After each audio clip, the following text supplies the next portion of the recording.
তার বয়স যেমনই হোক আমার তাতে আপত্তি নাই।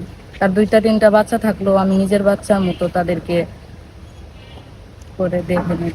সুপ্রিয় দর্শক, আসসালামু আলাইকুম। দেশে দেশে বাড়ি থেকে যারা আমাদের ভিডিওটি দেখছেন তাদেরকে যেন অসংখ্য ধন্যবাদ। ক্যামেরার সামনে দাঁড়িয়ে আছে আমাদের একটি বোন, সুন্দর তারই জীবনের গল্প।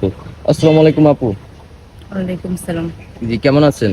ভালো আছি, আপনি ভালো আছেন? আলহামদুলিল্লাহ আপু। আপু আপনার নাম? আমার নাম রূপা। রূপা আপু। রূপা আপু, গ্রামের বাড়ি কোথায়? জামালপুর মাদারগঞ্জ। জামালপুর মাদারগঞ্জ। হুম। পরিবারে কে কে আছে আপু? আমার পরিবারে কেউ নেই, শুধু আমার মা।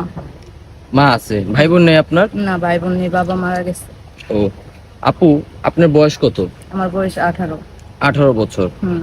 আপনি কতটুকু পড়াশোনা করেছেন? বাংলা ক্লাস 8 পর্যন্ত। ক্লাস 8 পর্যন্ত পড়াশোনা করেছেন। জি। আপু, আপনি কি আমাদের ক্যামেরার সামনে কোনো আর্থিক সহযোগিতার জন্য এসেছেন নাকি বিয়ে বসার জন্য? বিয়ে করার জন্য আসছি। বিয়ের জন্য এসেছেন। তো কিরকম মনে মানুষ চাচ্ছেন আপনি? আমি ভালো একজন মনের মানুষ চাই, তার বয়স যেমনই হোক না কেন তিনি ভালো হলেই হবে।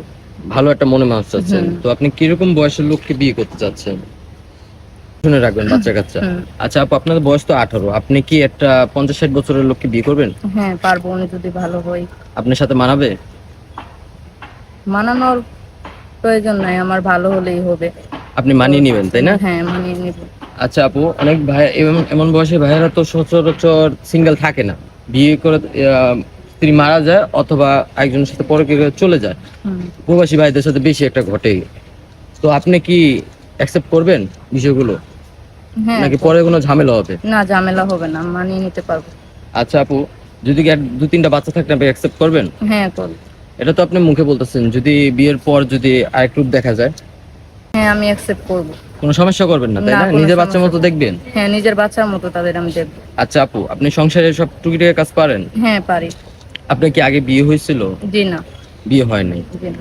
আচ্ছা, যদি কোনো ভাই আপনার কাছে যৌতুক চায়, যে বিয়ের জন্য আপনার সাথে কথা বলবে, যে যৌতুক চায়, আপনি দিতে পারবেন? না, আমি যৌতুক দিতে পারবো না। যৌতুক দিতে পারবেন না? না। তো আপনি এরকম একটা ভাইকে বিয়ে করতে চাচ্ছেন যে আপনি যৌতুক ছাড়া বিনা যৌতুকে বিয়ে বিনা করবেন? যৌতুকে বিয়ে করবে, হ্যাঁ। আচ্ছা, আপনি বিয়ে করার পর কি আপনার দায়িত্ব নিলে হবে নাকি আপনার পরিবার, আপনার মাকেও দেখতে হবে? আমার দায়িত্ব নিলেই হবে। শুধু আপনার দায়িত্ব নিলে হবে? হুম। আচ্ছা আপু, আপনার সংসার কিভাবে চলছে যেহেতু বাবা নাই? টুকিটাকি চলে, আর আত্মীয় স্বজন আছিল, তারা সাহায্য করছে।